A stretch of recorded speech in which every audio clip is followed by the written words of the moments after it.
This week's hot topic is inspired by Rob Flynn and Steel Panther, believe it or not, which is probably not too hard to hear in the same sentence too often. But Rob Flynn and Steel Panther have both sort of responded to negative feedback from fans and or critics. I think the other week you put Rob Flynn in the bin because he... well, you go on to it. So basically, Rob Flynn released a song saying he doesn't care what people think, and then cried because people didn't like it.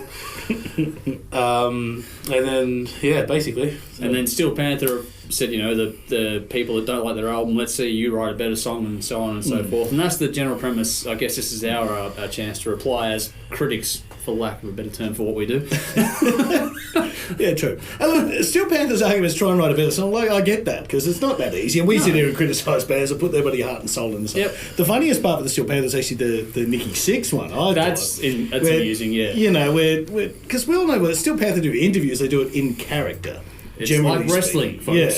So, kayfabe is a word. If you haven't heard, he sort of asked what singer would he like to bring back to life. This is Michael Starr. Yeah. And he said Vince Neil. And the woman said, well, Vince Neil's still alive. He goes, not the Vince Neil I knew, like good Vince Neil back in the day. And Nikki Sixx apparently bit back and had a go. He's bit down hard. And I'm like, Jesus Christ. If you're at the point of your career when you're taking what Steel Panther is saying seriously, it's time for serious medication. After you've retired, by the way. Christ almighty. Yeah. So, look, the whole thing, it's just people taking themselves too seriously. There's going to be critics. I've put music out there before. Some people like it, most people don't. I don't give a shit. Christ, it is what it is. Yeah, the most amazing part about what you just said was putting your heart and soul into it and then talked about Steel Panther. Yeah, they put a lot of effort into their shit. Come on. Well, there's effort. They're very good at what they do. Effort and heart and soul. Okay, heart and soul might be, dick and balls. Two in the pink, one in the stink? Yeah, pretty much. Yeah, so I also put Phil Anselmo as disappointment of the year last year because, he made a career of being a tough guy and then released a full album complaining about people on the internet. It was like, come on, you little bitch. It's very childlike. It's very, these people are mean to me. What are you doing? It's like, just shut up. You're breaking the rock god vision that everybody has. Yeah, exactly. Yeah. And we've all written those dumb letters to people and those dumb messages to people, and then we delete them and then we write the actual thing. These guys press send. Yeah. And that's basically what happened. But what amazes me about the Anselmo record is that he didn't delete it. He wrote the whole thing out, recorded it, released it, and still thought it was a good idea. And other people thought it was a good idea too. Yeah, and then you wonder why he's playing Pantera songs on the tour for the album. It's because nobody fucking likes the new album. Never exactly been the sharpest knife in the drawer, that old Phil, has he? No. Shit, if he sees this, I'm in all kinds of trouble. Yeah, well, he don't write a song about me. Make you famous. Oh, come on, make me famous, Phil. Please, I dare you. I'll make you famous. Anyone seen Young Guns? Yeah. Oh, I think it's a bit silly when artists bite back. Now, when it's a legitimate critique, I've always said my point of view for what we do, which is honestly not taking that seriously. For one, we do it every week and we put our faces out there, so we are open season as far as people are concerned. We cop our fair share of flack to it. I'm okay with that. It's entertaining to me, to be honest. They're the funniest ones. I know. When people actually have a crack at it, I get amused. It's entertaining. And that's not to be disrespectful to people's opinions, but it's just, for me, what it is, depending on the opinion. But some of them are outright shockers. But exactly right, Caesar. But for me, the point is that, one, if you love what you do enough, it shouldn't matter what anyone thinks about you anyway, for starters. Two, if someone says something you don't like and then you rise to it, you're only making their profile bigger. So, think 10 steps ahead as opposed to just biting down on it. But also, honestly, in this day and age, who gives a shit? No one cares. We all sit here and spout off and do our shit week in, week out, and we know no one gives a fuck about us. That's the fun. Yeah.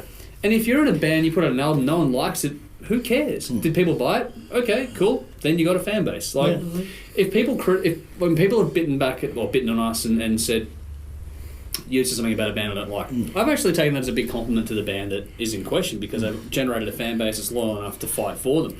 And that's better than most people can ever say about anything in their life in that regard in the public forum.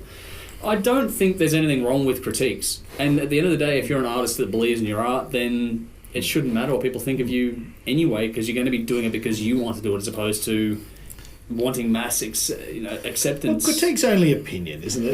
That's it all is. it is. Just because I say it's bad Doesn't mean it's bad. It means I didn't like it. That's it. That's all it comes down to. If we like or don't like something, at the end of every review we say, check it out for yourselves. Yeah. Because our opinion shouldn't form No. other people's opinions. It might.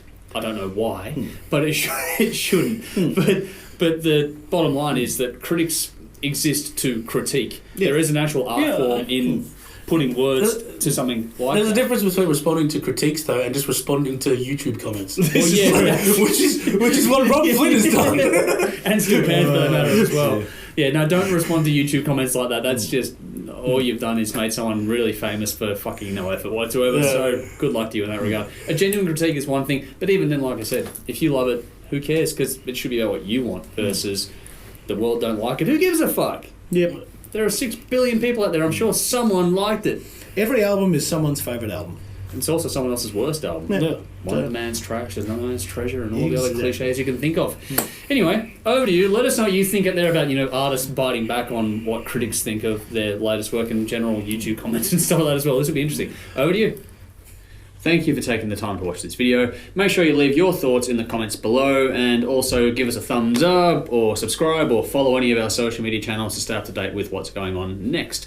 I want to say a very quick thank you to our sponsors, Alt Cult, Rockstar Finance, Hydra Rehearsal Studios and Squinting Screen Printing. Thank you all so much for your support and we will see you in the next video.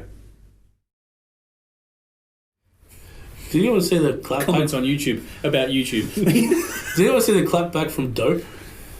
No, I heard about it. So, because Rob Flynn wrote, like, who the fuck listens to Dope anyway? And Dope had outsold them. Like, Yeah, Dope put up the Spotify plays of Yeah. Dope and Machine Head, and Dope actually have more plays as well. It's like, checkmate. This is where, the old ABC fact is still important in today's world. How the fuck do you cock that up? Going off half because cocked is if you- not a good idea. Not many Machine Head fans will listen to Dope. No, but even if It doesn't mean no one listens No, to but even as an Dope. outsider, you'd think more people would listen to Machine Head than Dope. Dope I have- don't know Dope. I can't. But Dope are a new metal band from 20 years ago. Machine Head Head are aren't that. quite outsiders, though. I mean, No, but Machine Head had a relevant album this decade. they did. Ooh, which The one? Locusts?